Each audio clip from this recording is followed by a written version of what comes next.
Muy buenas noches, comunidad científica del Instituto para la Calidad de Laboratorio ICL. Y buenas noches también a todos los laboratoristas de calidad de América Latina. El día de hoy, ICL se complace en presentar un excelente webinar, cuya temática es criterios de selección del donante de sangre.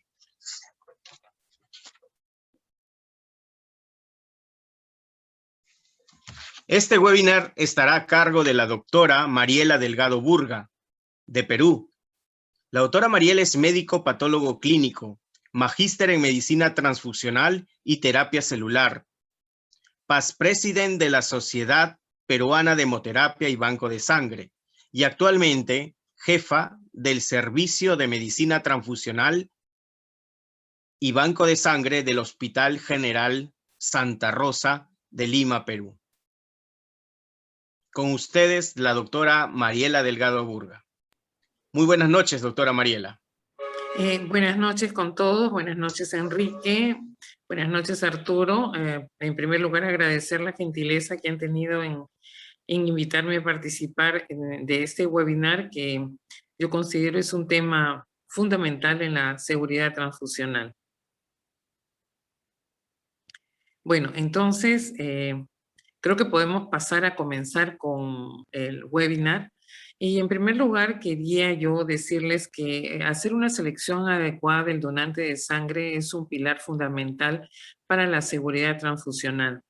Nosotros seleccionando adecuadamente a nuestros donantes, más aún en nuestros países donde todavía no llegamos al 100% de donación voluntaria, nos permite eliminar a aquellos donantes que pudiesen ser de riesgo y que potencialmente pudiesen transmitir algún tipo de enfermedad a nuestros receptores. La siguiente, por favor.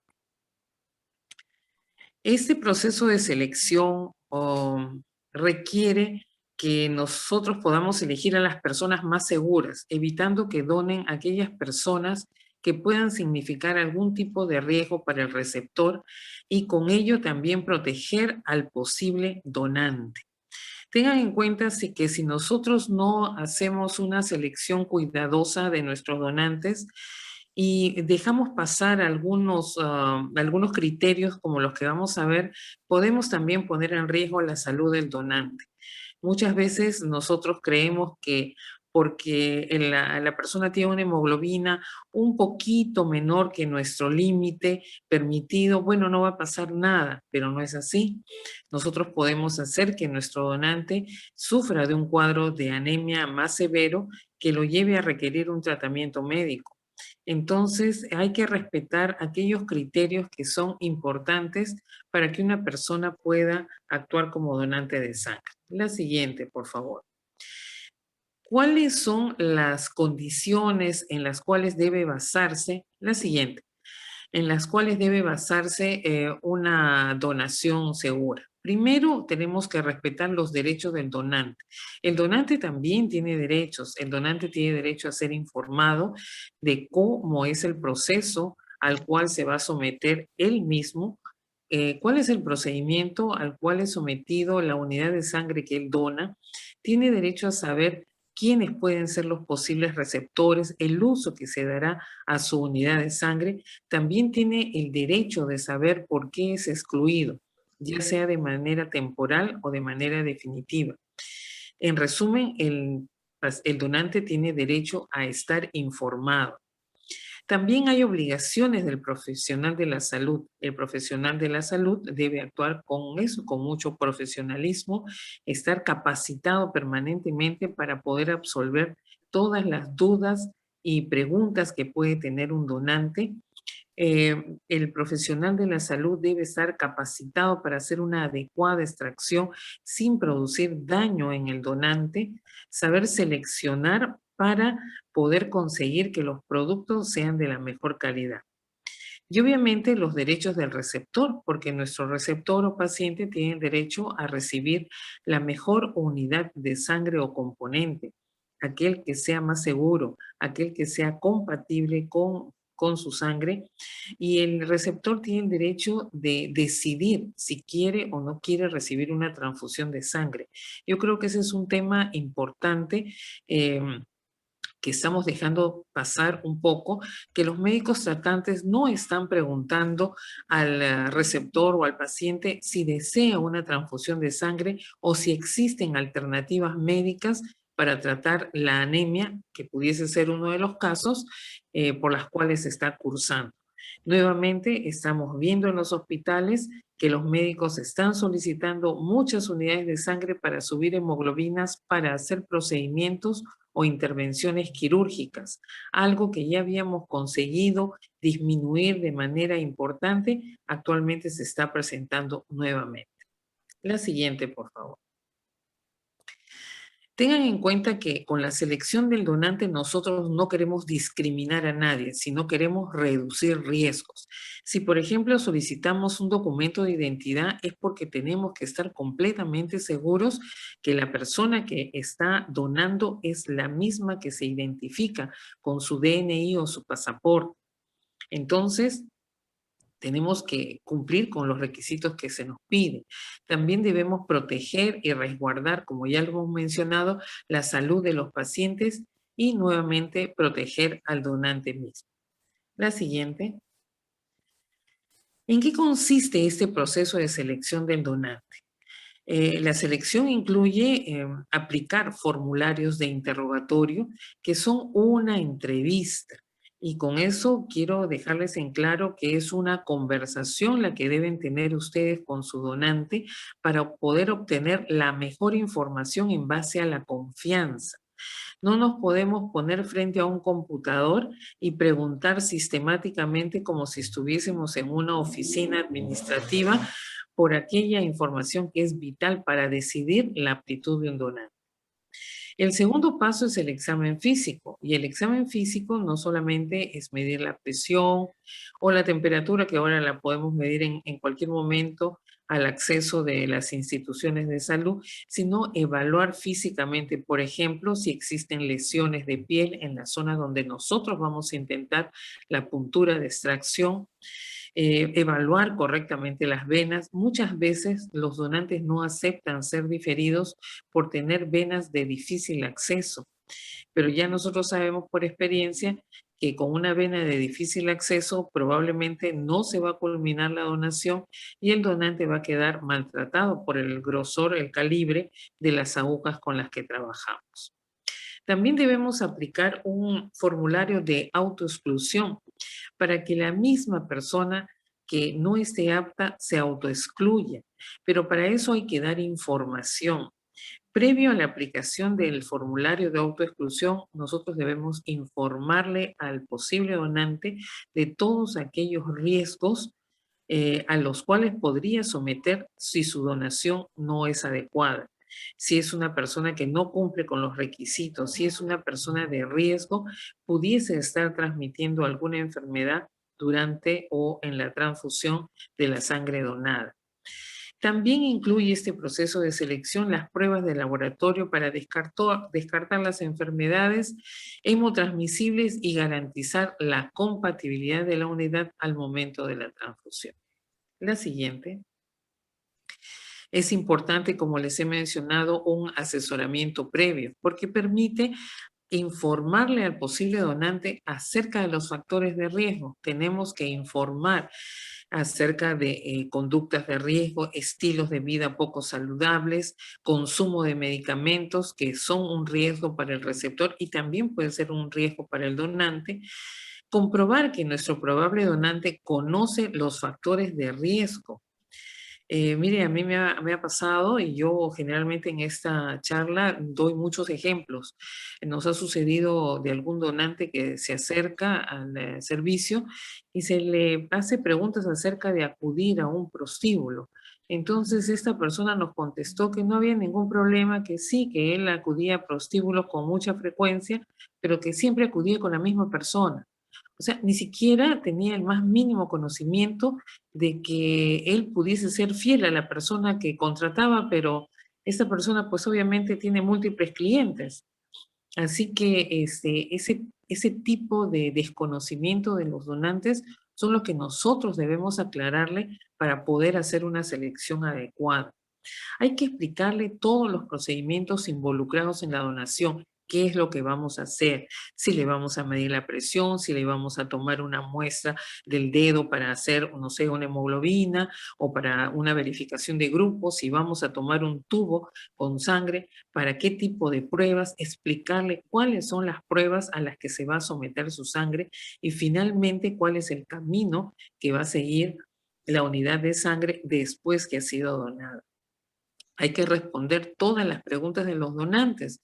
Por eso es que no podemos poner un tiempo límite a una entrevista, porque eso es la selección del donante, una entrevista. No podemos decir 15 minutos y termino. No, probablemente vamos a tener donantes muy fáciles, porque es gente que está consciente y tiene conocimiento de la donación, la importancia de la donación y los riesgos de la donación. Pero también vamos a tener personas a las que vamos a tenerle que explicar con mucho detalle algunas cosas y les van a preguntar y repreguntar. Entonces debemos tener la suficiente paciencia y capacidad y el tiempo para responder las preguntas de los donantes. Hay que ofrecerle al postulante o posible donante la posibilidad de autoexcluirse. Después de hacer todo el asesoramiento, deberíamos nosotros preguntarle, ¿está usted seguro que puede donar sangre y que su sangre no va a causar ningún daño? Otra forma de preguntar es decirle, la unidad de sangre que usted va a donar, yo se la puedo transfundir sin ningún problema a su mamá, a sus hijos o a su esposa. Entonces, eso hace que el donante tome la conciencia de poder autoexcluirse. Tranquilizarlos si muestran mucha ansiedad. Obviamente uno va a ingresar al banco de sangre, que es un ambiente que no es conocido, es un ambiente de salud. Ahora con todos los riesgos de la contaminación por COVID, siempre la gente tiene temores acerca de la bioseguridad. Hay que tranquilizarlos explicándoles qué es lo que vamos a usar, mostrándoles los materiales que utilizamos, que son nuevos, que son estériles, que no estamos usando agujas esterilizadas, sino que son completamente nuevas. Y para eso siempre hay que mostrarles las agujas selladas y abrirlas en su presencia. Y entender de que el donante está siendo sometido a un procedimiento al cual no al cual nunca, probablemente nunca ha acudido. Los que ya son donantes habituales, que han donado más de 2 o 3 veces, conocen el procedimiento y llegan más tranquilos. Otro problema es el tiempo. Generalmente aquellos donantes de reposición llegan apurados porque han tomado permisos del trabajo y tienen urgencia de regresar en el menor tiempo posible. Entonces hay que ofrecerles la disponibilidad de apoyarlos en la medida que sea posible, ¿no? Y también tenemos que obtener el consentimiento para la donación, o sea, el consentimiento informado para la donación de sangre. La siguiente. Entonces, una vez que hemos identificado a nuestro donante, le hemos pedido su DNI, hay que comenzar haciendo una evaluación de la historia médica de nuestro posible donante. Y uno de los puntos claves es el consumo de medicamentos. En el consumo de los medicamentos es importante conocer la naturaleza de la enfermedad que requiere este tipo de medicamento. Por ejemplo, algún donante me puede decir, he tomado aspirinas ayer. Ok, ¿y por qué tomó usted las aspirinas? Para poder saber si fue de repente un simple dolor de cabeza, de repente ha tenido fiebre y ya el tema se va complicando, de repente ha tenido un dolor de una pieza dental, entonces también nuestra selección ya tiene que ir mirando que por ahí está apareciendo un proceso infeccioso y así, o sea, preguntar por qué ha consumido el medicamento. Esa es la pregunta. ¿Usted tomó aspirina? ¿Por qué la tomó? ¿Usted tomó un antibiótico? ¿Por qué tomó el antibiótico? Hay gente que se va, y ustedes lo saben, a una farmacia y dicen, me duele la garganta, estoy como resfriado, dame un antibiótico. Y toman 2 o 3 días de un antibiótico de manera irregular y eso hace de que esa persona probablemente no sea adecuada, no esté apta en el momento para donar. Entonces, preguntar siempre, ¿por qué está tomando ese medicamento? La siguiente. Todo procedimiento de donación debe contemplar las propiedades farmacológicas del producto que están tomando y los posibles efectos secundarios. Si tenemos un paciente hipertenso que está tomando un medicamento básico, esencial, digamos, de primer nivel para la hipertensión, lo más probable es que sí pueda donar porque está controlado. Y si tenemos alguna duda de que el medicamento puede hacerle daño o causar un efecto en el receptor, simplemente eliminamos el plasma y nos quedamos con el paquete globular, que va a ser de muchísima utilidad, más que el plasma, ¿no? Hay que detectar el uso de la automedicación, que a veces nosotros no le damos importancia, ¿no? La gente va y pide, con la publicidad que existe actualmente de los antiinflamatorios no esteroideos, entonces va y pide un Apronax, ¿no? Porque determinado futbolista o voleibolista lo recomendó por la televisión y no se dan cuenta que el hecho de haber consumido ese medicamento automedicado puede traer como consecuencia que las plaquetas de la unidad que done no existan.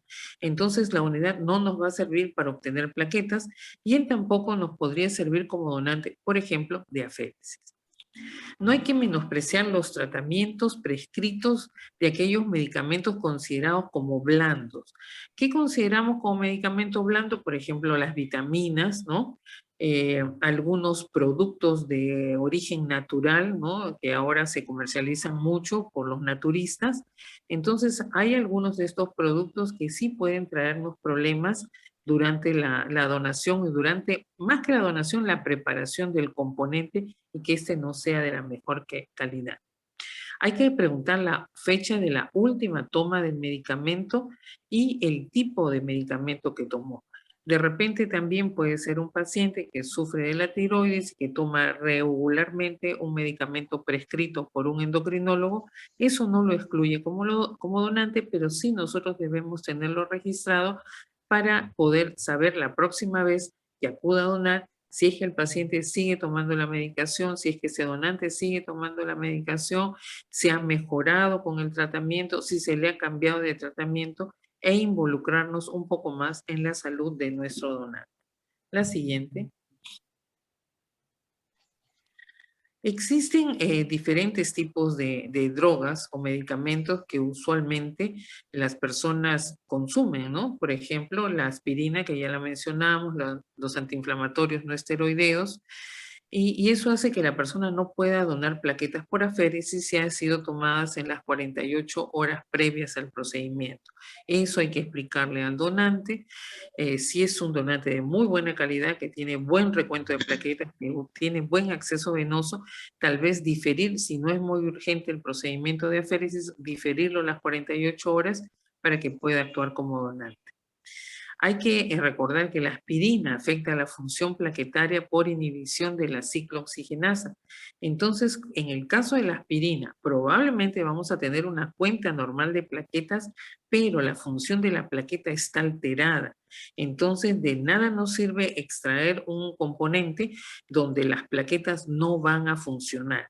De repente puede haberles pasado a ustedes que nos solicitan plaquetas simples, ¿no? Y nosotros enviamos 5 o 6 unidades y nos dicen el paciente no ha mejorado. Quizás nosotros no hemos evaluado adecuadamente al donante y 1 o 2 de esas unidades pudiesen estar procediendo de personas que han consumido aspirina. Tengan en cuenta que la aspirina también la usan ahora como preventivo para problemas cardíacos. Entonces, una aspirina 100, que es la que se utiliza, también constituye un riesgo si queremos utilizar nosotros plaquetas en un tratamiento. Ahora, existe también la tendencia en endocrinología de usar hormonas del crecimiento. ¿Por qué? Porque lamentablemente nuestra población es una población que tiende a ser de talla baja y a los papás les gusta tener a sus hijos bien altos, ¿no? Bien grandes. Entonces, yo he podido ver cómo es que muchos niños son sometidos a tratamientos con hormonas de crecimiento. Esta, al ser preparada de un organismo biológico, hace que tengamos que diferir permanentemente a este donante. Otro medicamento que es importante evaluar es la heparina o cumarina. Y para recibir a un donante que esté consumiendo este producto, igual preguntar por qué está recibiendo el producto. De repente tiene un problema cardiológico que requiere una anticoagulación. y no es posible suspenderlo, entonces ese donante se elimina. Si ha sido un tratamiento temporal con heparina o comadina, hay que esperar por lo menos 5 días después de descontinuada la terapia. La siguiente. Y acá vamos a entrar, y hemos hablado un poquito de las drogas, de los medicamentos. Tenemos que entrar a hablar acerca de conductas de riesgo. Las conductas de riesgo son la parte más difícil de una entrevista de selección, porque busca explorar comportamientos que exponen a la potencial adquisición de infecciones que se transmiten por transfusiones. Y está relacionado con estilos de vida no saludables. No estamos hablando de orientaciones sexuales, sino de estilos de vida no saludables. La siguiente, por favor. Estas conductas de riesgo incluyen la promiscuidad sexual. Eso quiere decir que una persona puede haber tenido durante el año 3, 4 o 5 parejas sexuales, independientemente muchas veces del hecho de tener una pareja formal, porque en la cultura peruana el machismo está todavía muy acendrado y es normal o se ve como normal o parte de la cultura de un varón el tener múltiples parejas, porque eso los hace más varones, ¿no? Pero los hace más varones y los hace de más riesgo para donar sangre, ¿no? Yo he tenido oportunidad de escuchar a algunas de mis tecnólogas a la cual le respondieron, mire señorita, bueno, yo tengo mi catedral y tengo algunas capillas. Entonces tenemos que llegar a la manera de poder conversar con estas personas en sus propios términos y explicarles que puede ser su estilo de vida, pero que ese estilo de vida constituye un riesgo. Y tal vez podamos prevenirlo de que se contagie de alguna otra enfermedad de transmisión sexual. También es una conducta de riesgo la prostitución, la drogadicción, la escarificación, los tatuajes y los pactos de sangre. Esos pactos de sangre que ustedes habrán escuchado que se hacen entre amigos, que se hacen un corte ya sea en la muñeca o en alguna parte del brazo, de tal manera que se unen a través de su sangre, entonces ahí de pasadita van uniéndose otras cosas. A veces la hepatitis B es una de las que va pasando con más frecuencia, ¿no? También al respecto yo les puedo comentar de una señora de 80 años. Obviamente la señora no era donante de sangre, pero la señora acude a nuestro hospital para hacerse una intervención quirúrgica en oftalmología y se le solicita su rutina de exámenes, dentro de ellos la hepatitis B. Y la señora pues sale positiva de hepatitis B. Entonces la señora pues decía que no era posible porque ella nunca había sufrido de hepatitis, ¿no? Y que seguramente el análisis estaba mal hecho. Fue donde su médico se quejó y le dijo que no, que ella nunca había tenido y que el examen estaba mal hecho. Entonces se le citó a la paciente, se le tomó la muestra y se le hizo esperar el tiempo de realización de la prueba y se le demostró que sí, que ella era portadora de la hepatitis B, ¿no? Y que por eso, obviamente, el médico tenía que tomar, bueno, sus precauciones de bioseguridad para el momento de la operación. Entonces, como nos parecía tan raro que una señora de 80 años, que aparentemente tenía estilos de vida saludables, que había llevado una vida tranquila, bueno, que aparentemente no encontrábamos por dónde. Entonces ella, recordando de manera anecdótica, nos comenta que cuando tenía 14, 15 años, con un grupo de sus amigas en el Cusco, de donde ella era originaria, se habían hecho hermanas de sangre. Entonces, para eso se habían hecho cortes en las muñecas y se habían compartido, por decirlo así, la sangre de una a otra para hacerse hermanas de sangre. Entonces también fueron hermanas de hepatitis B, de pasadita. Bueno, otra conducta de riesgo son aquellas relaciones sexuales con personas con conductas de riesgo. Así que hay que tener cuidado al momento de hacer estas preguntas con la mayor delicadeza.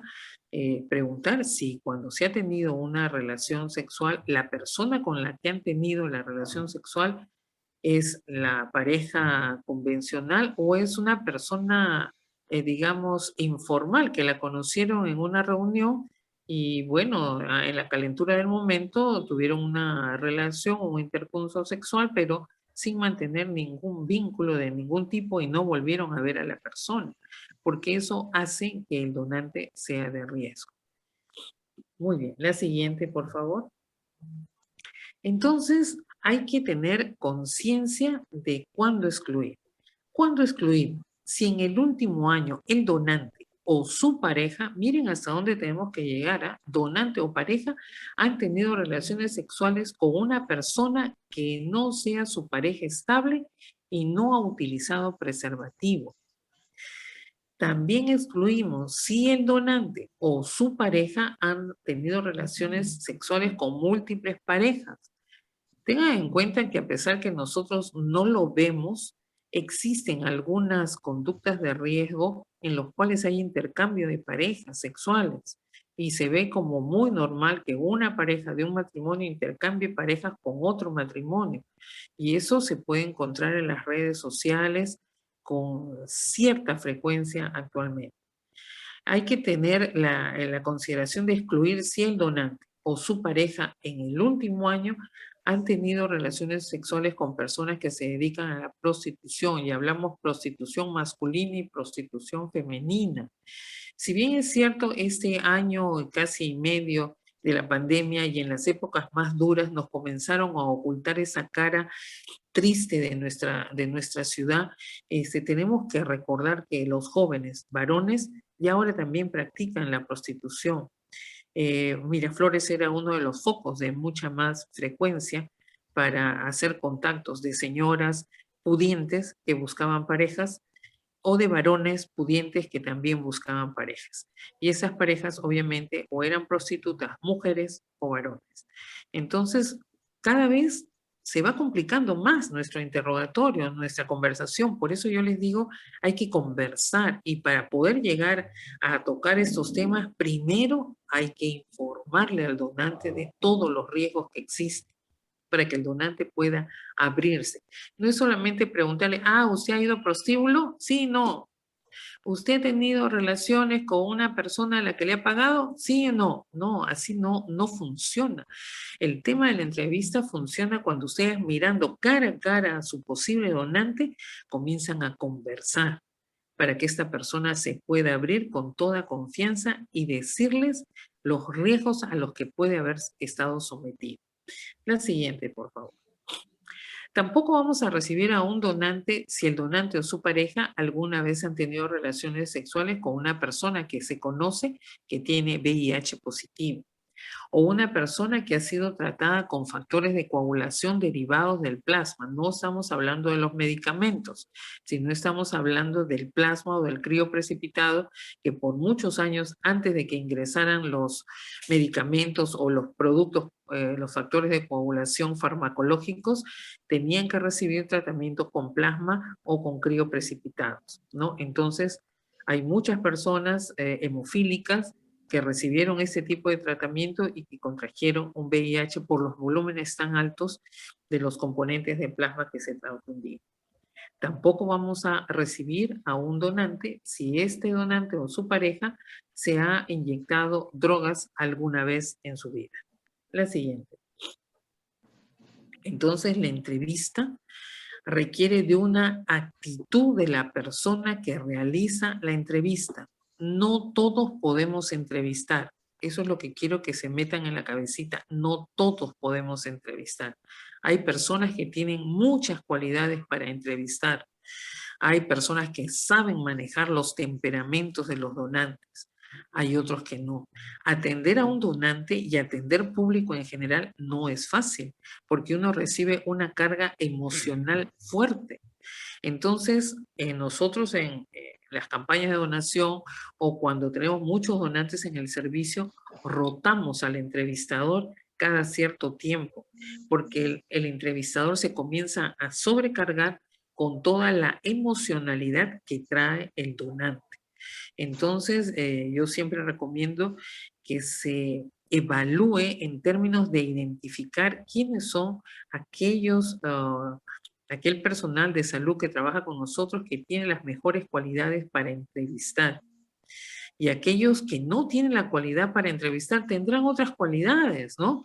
No quiere decir que no puedan trabajar en el banco, pueden ser muy buenos al realizar las pruebas de tamizaje, pueden hacer muy buenos controles de calidad de sus exámenes, pueden ser muy buenos en inmunohematología. Entonces, ubiquemos a nuestro personal de acuerdo a su mejor competencia para que rinda de lo mejor y que no se sienta frustrado o incómodo. Esa es una pequeña recomendación si tenemos algunos jefes de bancos de sangre entre la audiencia. Este entrevistador va a tener que juzgar finalmente la idoneidad del donante con la mayor objetividad.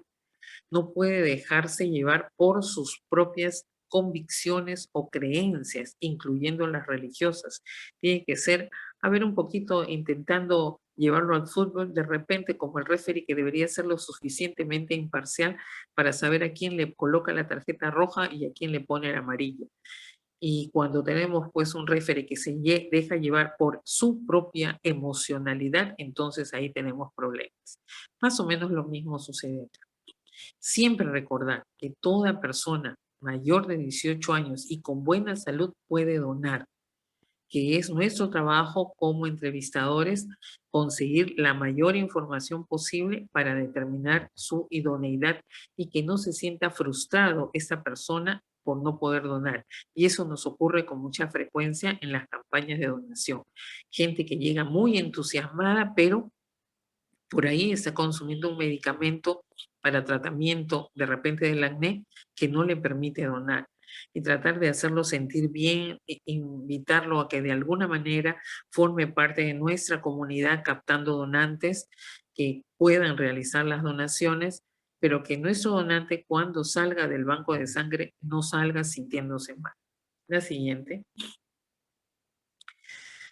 Entonces, ya lo hemos mencionado, en esta entrevista vamos a buscar todos hechos o acciones que se asocian con el mayor riesgo de la transmisión de enfermedades infecciosas. Hay que modificar nuestros cuestionarios con frecuencia por la prevalencia o la aparición de enfermedades por los cambios en la epidemiología, que los estamos viviendo en este momento, ¿no? Por ejemplo, con la enfermedad del COVID-19, nosotros hemos debido cambiar algunas partes de nuestro interrogatorio para poder incidir en la posibilidad de que el donante pudiese estar portando un COVID-19. Entonces, en las regiones de nuestro país donde existe prevalencia de enfermedades infecciosas, hay que revisar nuestro cuestionario, de repente darle más énfasis en investigar malaria, en investigar dengue o alguna otra enfermedad emergente que pudiese estar apareciendo en nuestra zona. La siguiente. Generalmente los cuestionarios, como el que es de aplicación en nuestro país, está confeccionado según normas internacionales. Hay que modificarlo y actualizarlo de acuerdo con la evidencia científica publicada a lo largo de tiempo. A veces se considera que este cuestionario puede ser un instrumento de disuasión. Es cierto, porque cuando la persona toma conciencia de todos los riesgos que puede significar donar una sangre no segura, entonces puede autoexcluirse y este cuestionario nos permitió disuadir suavemente a nuestro posible donante. Muchas veces son difíciles de entender por el donante si ustedes le entregan la hoja para que ellos marquen y probablemente van a marcar muchas cosas no, y probablemente no van a entender qué es ictericia, no van a entender algunos términos médicos que figuran en el cuestionario, entonces es nuestra obligación hacérselo a manera de preguntas. Si yo quiero saber si la persona ha tenido ictericia, no le voy a preguntar, señora, ¿ha tenido ictericia? ¿Qué le van a decir? No, yo de eso nunca he tenido. Pero ustedes le pueden decir, señor, ¿alguna vez sus ojos se han puesto amarillos? Y de repente el donante le va a decir, ah, sí, cuando yo tenía 13 años, me dio fiebre y mis ojos se pusieron amarillos. Entonces, con eso ustedes ya van viendo que la persona tiene un antecedente que probablemente esté ligado a una hepatitis. Pero si nosotros dejamos que el donante solito lea las preguntas y las conteste, le van a contestar hasta las preguntas, en el caso de los varones, les van a contestar preguntas que son para damas, los varones. Yo he podido verlo, ¿no? Donde ponen fecha de último parto y le ponen cualquier año, ¿no? Pensando que tienen que colocar el año en el que nació su hijo, más o menos, o alguna de esas cosas. O si se pregunta si ha tenido embarazo, ponen sí, y son varones. Entonces, por eso es que la ficha no debe entregarse al donante. Nosotros tenemos que aplicar el cuestionario. A veces consideran que aplicar estos cuestionarios puede ser que no tengamos confianza en el donante. No es así, no es no tener confianza, es poder obtener la mejor información para calificarlo y saber que el producto que va a donar es de la mejor calidad. La próxima, por favor. Hay que adaptarnos al lenguaje de nuestros donantes. Yo no puedo hablar muy científicamente con una persona común y corriente. A un jovencito de 18, 19 años yo no le puedo hablar como médico. De repente yo voy a tener que adoptar el propio lenguaje de estos jóvenes que acuden a donar a las campañas de donación voluntaria. Tengo que adaptar mi lenguaje. No puedo usar términos técnicos. No le puedo decir, mira, a tu sangre le vamos a hacer un tamizaje. ¿Qué será tamizaje? Pues no van a entender. Pero sí deberíamos ser más coloquiales. Inclusive les voy a decir, a veces tenemos que emplear algunos términos de la jerga común y corriente de los jóvenes para acercarnos y ganar su confianza. No podemos sustituir una entrevista, este tipo de conversación amigable, por la autoaplicación del cuestionario. Eso no está bien. ¿Qué les permite la entrevista? Aligerar el proceso, porque también ustedes van a poder obviar ciertas partes del cuestionario porque consideran de que no son aplicables, ¿no? Y van a poder avanzar un poquito más rápido. Les van a permitir tomar decisiones fundamentales para excluir temporal o definitivamente. Y también van a transmitir una sensación de seguridad y trato personalizado, porque el donante va a ver que la persona que lo está atendiendo es un profesional que conoce su tema, al que le pueden preguntar y que con seguridad le va a absolver las preguntas que le están haciendo. La siguiente, por favor. Vamos a mirar muy rapidito los requisitos que actualmente nos rigen. La edad entre 18 y 65 años. Algunos dicen 60 años. Alguien me preguntó, yo tengo 61, ¿puedo donar? ¿Ustedes qué dirían? ¿Que sí o que no? La mayoría va a decir que no, porque seguimos parametrados en un número.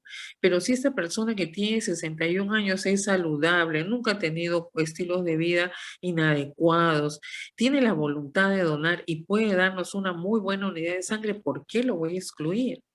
Entonces, no nos llevemos exclusivamente por la edad.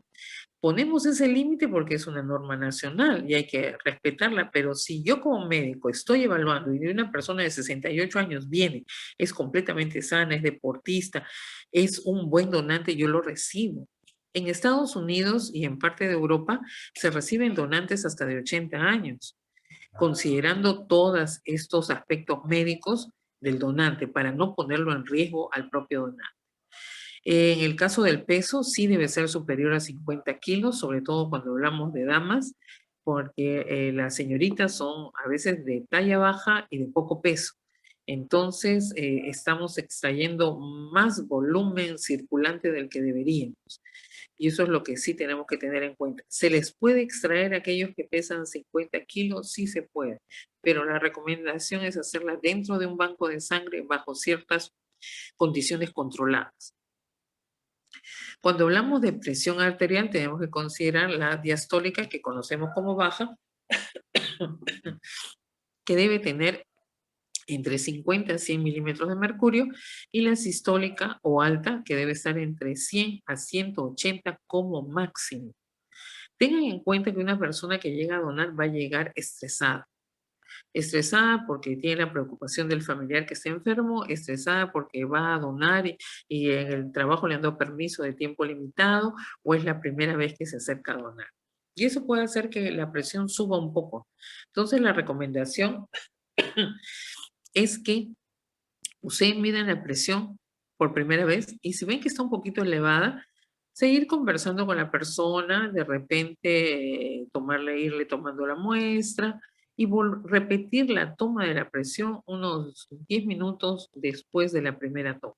y van a ver que ahí se va a estar regularizando y la persona va a poder donar sin problemas. Bueno, el pulso de manera regular, entre 50 y 100 pulsaciones por minuto. La siguiente, por favor.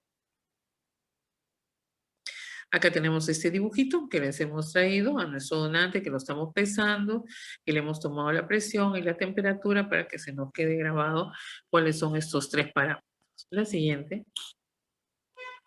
También tenemos que tener en cuenta los valores de hemoglobina, en el caso del varón superior a 13.5, mujeres superior a 12.5 y estamos hablando del nivel del mar. Obviamente en alturas estos valores van a cambiar. Perdón. En relación a la frecuencia de la donación, ya sabemos, varones máximo 4 veces al año, mujeres máximo 3 veces al año. La siguiente. Otro punto importante es ver la apariencia general de nuestro donante. El donante no debe mostrar signos de intoxicación, no debe lucir como si fuera portador de algún tipo de alteración mental que puede ser inducida por alcohol o drogas, no mostrar signos de infección, de repente llega una persona muy aparentemente acalorada o sudorosa y pudiese estar con fiebre. Hay que ver las lesiones en la piel de los brazos para descartar la posibilidad de inyecciones endovenosas de drogas. Y nuestro donante debe lucir en condición de alerta y no mostrar, evidenciar excesivo nerviosismo. Muchas veces nosotros hemos tenido que diferir a donantes que son sumamente nerviosos, que con solo ver la hoja, bueno, se desmayan, ¿no? Y eso no es raro, sucede. La siguiente. Bueno, ya esto lo hemos mencionado, parece que se me ha repetido la lámina. La siguiente. En el caso de la historia médica, también tenemos que evaluar el hecho de infecciones. Entonces, hay 2 tipos de infecciones que evaluar, las infecciones agudas y las infecciones crónicas. Si tenemos una infección aguda, por ejemplo, una amigdalitis, una faringitis, una otitis, ¿no? Entonces, excluimos a nuestro donante hasta su recuperación y pasados 7 días desde la interrupción del tratamiento antibiótico. ¿Ok? O sea, si este donante está tomando sus antibióticos, hay que esperar que terminen sus 7 días de antibióticos para recién ahí poder acercarse a donar. Antes no va a poder donar.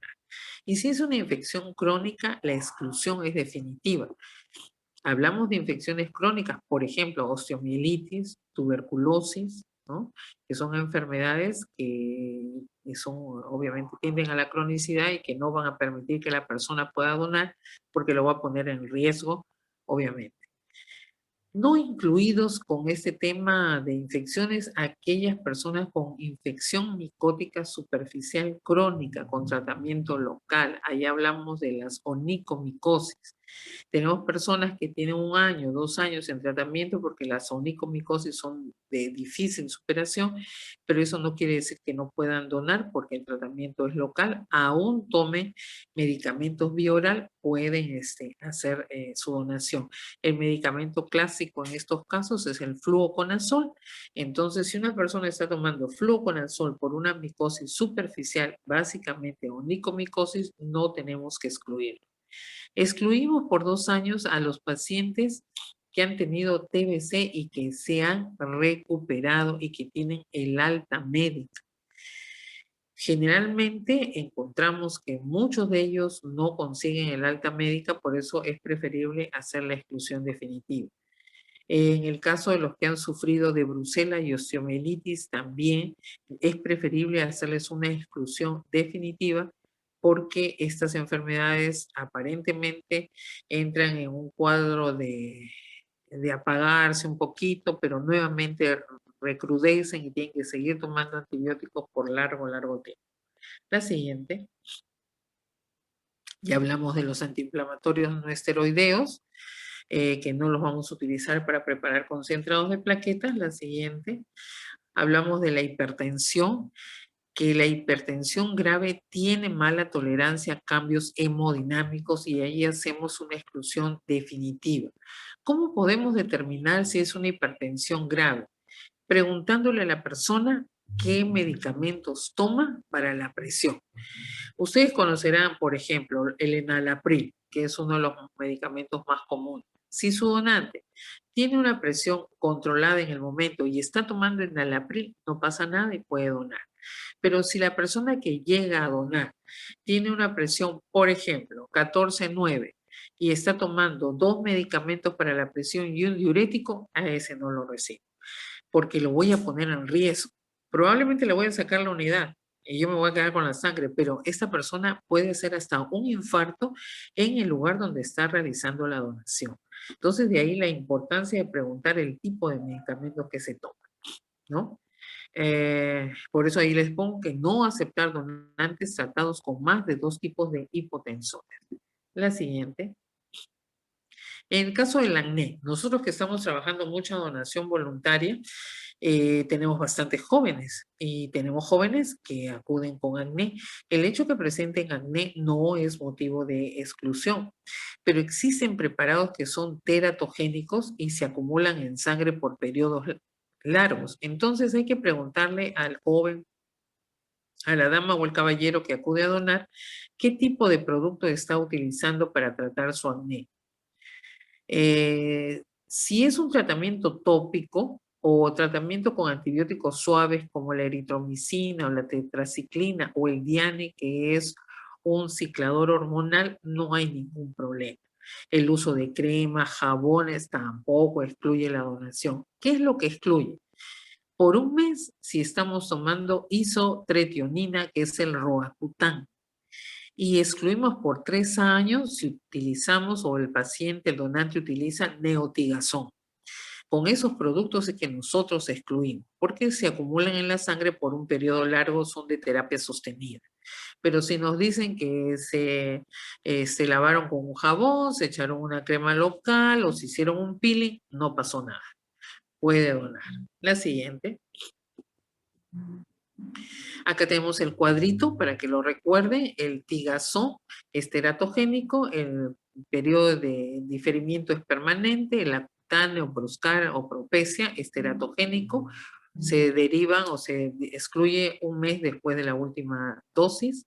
Tenemos otro que es el Avodar, que es el dutasteride, que es teratogénico, 6 meses de postergación. Y el Soriatane, que también es teratogénico, 3 años de postergación. Este cuadrito es interesante, yo les recomiendo de repente imprimirlo y tenerlo en su escritorio. Yo tengo en el escritorio de mis evaluadores, del personal, de los licenciados que hacen las entrevistas, pegados algunos cuadritos, o si no en la computadora, en el escritorio de la computadora, algunos avisos para recordar, porque a veces no tenemos en la memoria todos esos nombres, pero podemos visualizarlo rápidamente para saber si lo vamos a excluir al donante o no. La siguiente. En el caso de asma, que es muy frecuente en nuestro país, un asma leve no es motivo de exclusión si el tratamiento es ocasional. De repente, durante un año no tuvo nada, pero al año siguiente tuvo el donante un episodio pequeño, entonces no hay problema, se le recibe. Lo excluimos temporalmente solo si ha tomado corticoides orales. Generalmente toman prednisona, entonces a esas personas que han estado tomando prednisona sí las vamos a tener que diferir hasta que termine el tratamiento con los corticoides 7 días después de terminado el tratamiento. Aquellos que tienen un asma grave sí se difieren permanentemente porque usan medicamentos, vía oral, usan corticoides, usan inhaladores, utilizan una serie de productos que no los hacen adecuados para la donación. Si es que se usan broncodilatadores o inhaladores a base de corticoide puro y son utilizados eventualmente, no excluyen la donación. Eso quiere decir que no toman ningún otro producto, que no toman los corticoides bioral o que no toman antibióticos o que no toman otro tipo de broncodilatador oral. Si solamente es el inhalador, podemos recibirlo, no se le excluye de la donación. Si en caso se usan corticoides parenterales, hay que diferir, como ya lo hemos mencionado, 7 días después de la última dosis, al igual que los corticoides bioral. La siguiente. Los famosos tatuajes o piercing, creo que ya todos conocemos que vamos a diferir solamente por 12 meses. Ahora tenemos donantes jóvenes, todos llegan con tatuajes, no hay ninguno que no llegue con un tatuaje, ya sea grande, pequeño, otros brazos completos. Entonces, nuestra obligación es informarle hace cuánto tiempo, preguntar hace cuánto tiempo se ha hecho el tatuaje, dónde se ha hecho el tatuaje, para nosotros poder decidir. Pero en términos generales son 12 meses, un año después de realizado el tatuaje. No se aceptan los donantes con tatuajes recientes por el peligro de que en la tinta que se utiliza pudiese ir el virus de la hepatitis B. Eso es un estudio que se hizo en algún banco de sangre y evidenciaron que probablemente por la tinta se podía transmitir el virus. Pero en términos generales pudiese ser por las mismas agujas, si es que no son agujas descartables las que se utilizan. Es importante saber dónde se ha hecho el tatuaje, si se lo hizo pues en un lugar que brinda pocas seguridades o se lo ha hecho en un centro dermatológico que guarda todas las garantías. Entonces, esas cositas son las que hay que ir averiguando. Dentro de los tatuajes ya tenemos que preguntarle a las damas acerca de las cejas, si es que las cejas son naturales o son producto de un tatuaje o son producto de un microblading. Igual los delineados, el maquillaje permanente que tuvo su furor hace algunos años atrás, en los cuales las damas se hacían el delineado permanente de los ojos y el delineado permanente de los labios. Eso también es un tatuaje. Entonces, esas cosas también tenemos que preguntar, no solamente por los tatuajes grandes de los brazos o piernas, sino por los tatuajes cosméticos.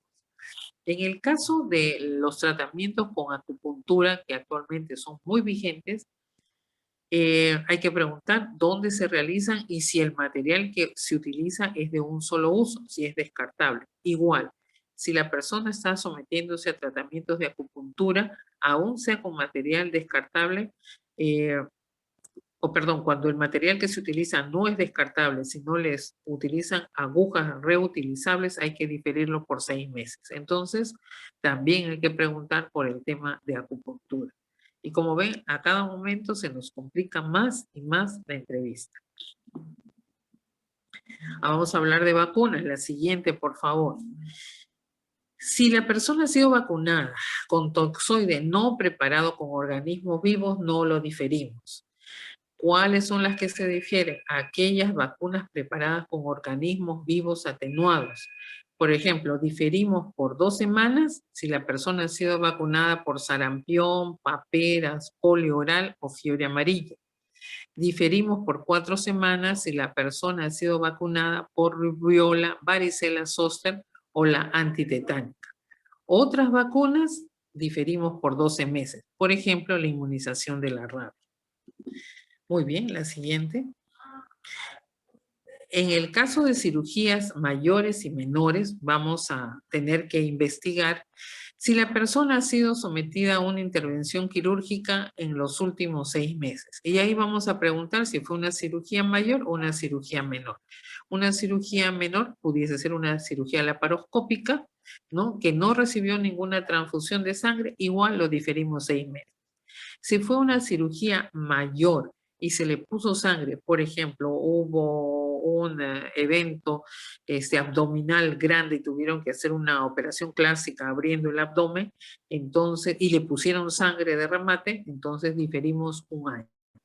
Cirugías menores, por ejemplo, suturas, extracción de amígdala, cirugía dental. Consideren que la endodoncia es una cirugía dental o la colocación de algún tipo de prótesis, ahora que está tan adelantada la odontología, hace que tengamos que diferir por 2 semanas. Exámenes endoscópicos, ahora medio mundo le hacen endoscopía o le colocan algún tipo de catéter por algún tipo de procedimiento, entonces vamos a diferir por 6 meses. No se aceptan pacientes sometidos a cirugía por neoplasia. O sea, ningún paciente que haya sido intervenido por una neoplasia puede actuar como donante de sangre, porque obviamente vamos a poner en riesgo la salud de nuestro donante. La siguiente. Si hablamos de embarazo en lactancia, excluimos por 6 meses posteriores al parto y excluimos hasta concluir la lactancia. Hay muchas mamás que están siguiendo la tendencia actual de dar de lactar a sus hijos hasta los 3 años porque es una nueva postura psicológica que se está iniciando dentro de esta cultura de la lactancia. Entonces hay que preguntar bien si la madre está dando de lactar. Bueno, vamos a tenerla que excluir hasta que termine la lactancia. En el caso de que una mujer haya tenido una mola hidatiforme, entonces la exclusión es definitiva porque la mola es una neoplasia ginecológica. La siguiente. Nosotros que tenemos zonas endémicas de malaria, vamos a diferir a aquellas personas que hayan tenido el diagnóstico de malaria hasta 3 años después de la desaparición de los síntomas, salvo que ustedes realicen la prueba para identificar la presencia o no del parásito. El tema va a ser un poco complicado y va a demorar mucho más la donación, entonces lo más práctico es diferir. Si la persona proviene de una zona endémica, lo diferimos durante 1 año después de salir de la zona endémica. Alguien que estuvo trabajando en zona endémica y viajó a radicar a Lima nuevamente porque consiguió otro trabajo, en fin, entonces tiene que esperar 1 año después que salió de la zona endémica para poder ser considerado como una. La siguiente. Vamos a hacer acá un pequeño énfasis en el tema de aféresis, porque ahora tenemos donantes de aféresis. A nuestros donantes que van a actuar como donantes de aféresis hay que preguntarle acerca de episodios de sangrados anormales. Y cuando hablamos de sangrados anormales, no es que hayan tenido un sangrado por la boca, por una úlcera o algún problema así, no. Los sangrados anormales incluyen el hecho de la aparición de petequias, la aparición de moretones injustificados, el sangrado de encías permanente. Eso ya nos pudiese estar hablando de un trastorno plaquetario. Entonces hay que preguntar, hay algunas personas que tienen epíxtasis con cierta frecuencia, el sangrado nasal, que no ha sido diagnosticado, entonces eso también nos puede inducir a pensar que puede haber un problema de baja cuenta de plaquetas o plaquetas que no estén funcionando adecuadamente a pesar de ser en un número normal.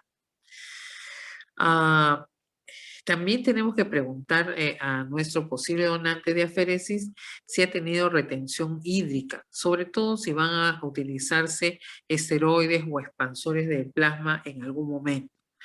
La ingesta del ácido acetilsalicílico, ya lo hemos dicho, u otros fármacos que impidan o que interfieran en la agregación plaquetaria en los 5 días previos a una plaquetaféresis también tienen que ser excluidos. La historia de molestias gastrointestinales cuando se vayan a utilizar esteroides.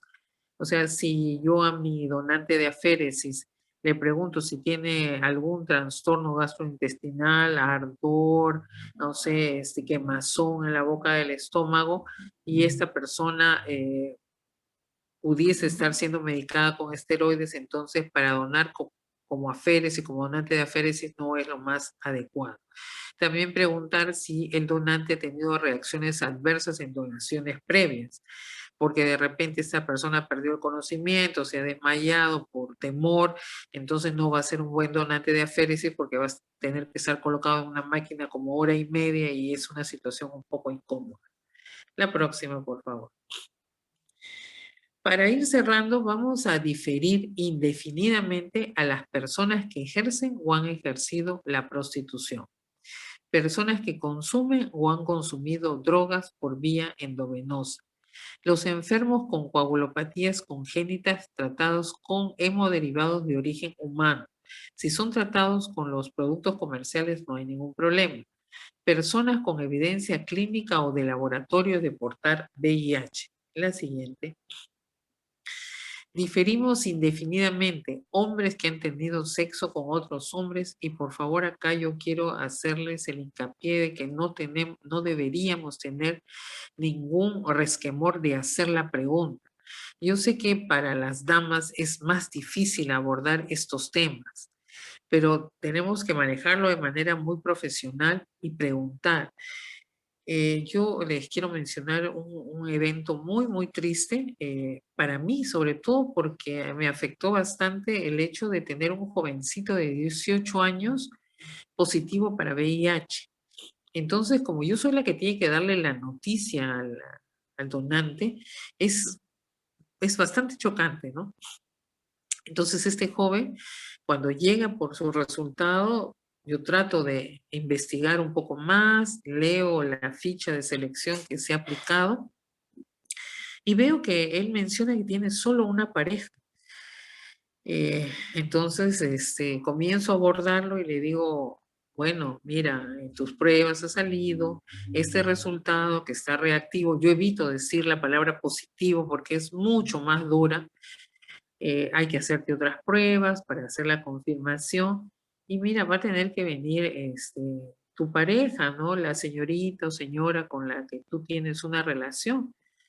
Y el jovencito me mira y me dice, pareja, pero mi pareja no es mujer, mi pareja es hombre. Lamentablemente quien hizo la encuesta no preguntó. Y la pareja de este joven era un hombre de 45 años. Como ustedes comprenderán, el de más alto riesgo era la pareja y probablemente esta única pareja que este joven había tenido fue el que le contagió el VIH. Entonces, cuando hagamos la pregunta, no es solamente preguntar, ¿usted tiene pareja? Sino díganle, señor, ¿su pareja es hombre o es mujer? Que traten de no sentirlo como una agresión, sino hacerlo de la manera más natural. Para eso hay que ir ganando práctica y uno tiene que sobreponerse. A veces cuando se termina este tipo de entrevistas donde entramos a averiguar estos estilos de vida, estas conductas de riesgo, yo sé que el profesional queda un poco chocado, sobre todo las damas, pero hay que tratar de sobreponernos y entender que es nuestro trabajo y que esto va a servir para tener un mejor producto y evitar la contaminación de alguien que no tiene la culpa de necesitar una unidad de sangre y que si nuestro trabajo no estuvo bien hecho, de repente eso va a causar que sea contaminado. También vamos a diferir permanentemente a personas con historia de sífilis o gonorrea en los últimos 12 meses. Tengan en cuenta que la sífilis sigue siendo de bastante presencia en nuestros bancos de sangre. 1.2, 1.5 de los donantes que acuden a los bancos salen reactivos para sífilis. Entonces hay que hacer incidencia también en ese tema. Vamos a diferir indefinidamente a los donantes potenciales que tienen contacto sexual con individuos, ya sea por dinero o por drogas, o sea, aquellas personas con las que han tenido relaciones sexuales y a las que les pagaron en dinero o en este caso en especies con drogas. Esos también van a tener que ser diferidos indefinidamente. Los diabéticos insulino dependientes y si se ha tenido relaciones sexuales con más de una persona en los últimos 12 meses. Hay muchos jóvenes que nos han dicho, pero ustedes se pasan, ¿cómo no vamos a tener relaciones sexuales con más de una en 12 meses? Sí, pues tenemos 2, 3 en 12 meses. Entonces ellos lo ven como muy natural, muy normal el tener relaciones sexuales con personas no conocidas en los últimos 12 meses, lo que se conoce normalmente como un choque y fuga, ¿no? Que todos lo habrán escuchado, es muy común. Entonces van a una fiesta, a estas fiestas chicha, las fiestas que se dan de grandes multitudes, entonces conocen a alguien, tienen el intercurso sexual, ya sea estando ebrios o estando drogados, y tienen más de una relación sexual con personas desconocidas. Entonces hay que tener mucho, mucho cuidado con ese tema. La siguiente. Ahora vamos a mencionar nuestro tema de moda, que es la donación de sangre y el COVID. Entonces la pregunta clásica es, ¿una persona que atravesó una infección de COVID-19 puede donar sangre? Sí, puede donar sangre. Si pasaron 14 días desde que obtuvo un resultado PCR negativo. O sea, ya la persona tuvo el COVID, le hicieron su PCR y salió negativo. 14 días después de esta prueba negativa ya puede donar. O si se cumplieron más de 28 días desde que cesaron todos los síntomas. Pero tengan en cuenta que hay personas que han pasado asintomáticas, ¿no? Y que solamente han sido detectadas con las pruebas de PCR. Entonces, preferible es tratar de ceñirnos al hecho de que hayan sido sometidos a un PCR. Es importante puntualizar que no existe evidencia científica que exprese que la transmisión del SARS-CoV-2 tenga lugar a través de una transfusión de sangre.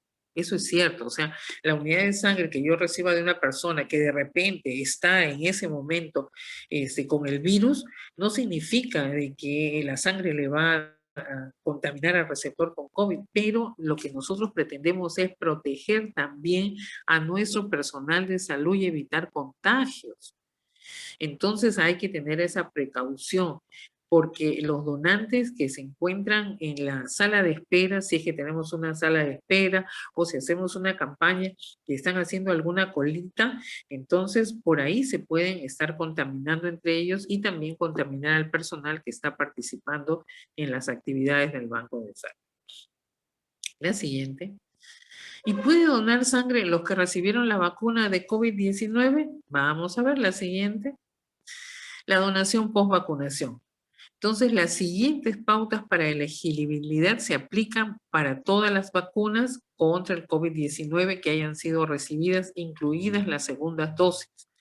Los donantes elegibles que recibieron una vacuna contra el COVID-19 que están actualmente autorizadas en Estados Unidos e incluyen a la vacuna de Johnson Johnson, Moderna y Pfizer, no tienen que esperar ningún tiempo para poder donar. En el caso de nuestro país, aquellos que han recibido la vacuna de Pfizer no tienen que esperar nada para poder donar.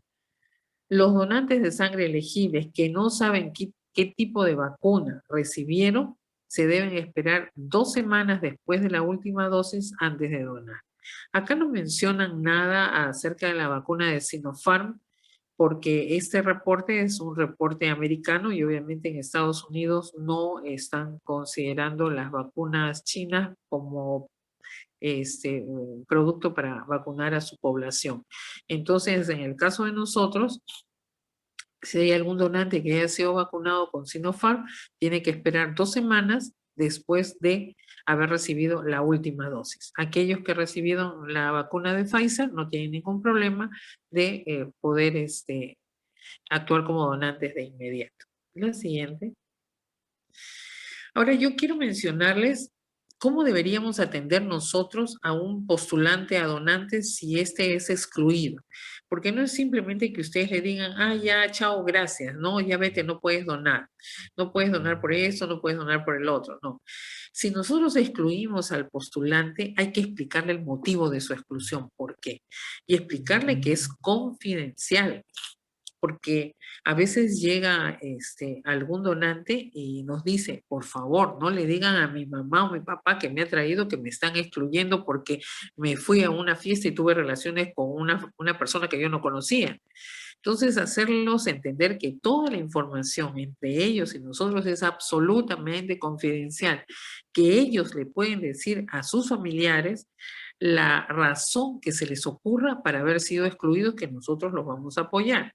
Muchas veces le decimos, bueno, el joven no puede donar porque, mire, está medio resfriado, entonces no es el momento adecuado, mejor hay que conseguir otra persona. O buscamos algún otro tipo de circunstancia para que el donante se vaya tranquilo. Y hay que animarlo a que regrese, porque si es un donante que estamos excluyendo porque se hizo un procedimiento dental, entonces invitarlo a que regrese en 2 semanas para que pueda donar sangre y pueda colaborar con nuestro banco, ¿no?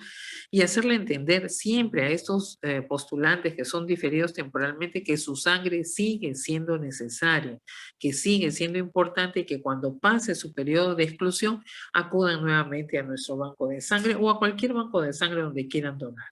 La siguiente. Y si la exclusión es definitiva, igual hay que explicar la causa de esta exclusión e invitarlo a que ahora que conoce el procedimiento, que conoce cuáles son las condiciones para donar, anime a otras personas de su entorno a que puedan actuar como donantes voluntarios de sangre. La siguiente. Importantísima, la autoexclusión, ya le hemos mencionado, que es la decisión del donante de no donar por haberse involucrado en conductas de riesgo o a causa de su estado de salud. Y para eso, ya lo hemos dicho, es importantísima la información que nosotros le damos a nuestro posible donante. Hay que alentar a nuestros donantes a autoexcluirse si han tenido estilos de vida poco saludables y que los hayan expuesto a enfermedades transmisibles y obviamente que terminen causando un daño al receptor de la sangre. La siguiente. Hay que recordar, importante, que la selección incorrecta de los donantes pone en riesgo la salud de los receptores, que es un componente crucial de la calidad y del sistema de calidad de un banco de sangre. Así que, la siguiente, por favor. Así que importantísimo, importantísimo que nuestra selección de sangre sea la más adecuada. Si ustedes hacen una buena selección, van a ver cómo la cantidad de donantes reactivos disminuye dramáticamente. Yo lo he comprobado en mi servicio. Cada entrevista en el servicio dura más o menos 30 minutos y hemos conseguido bajar así dramáticamente nuestros marcadores de reactividad.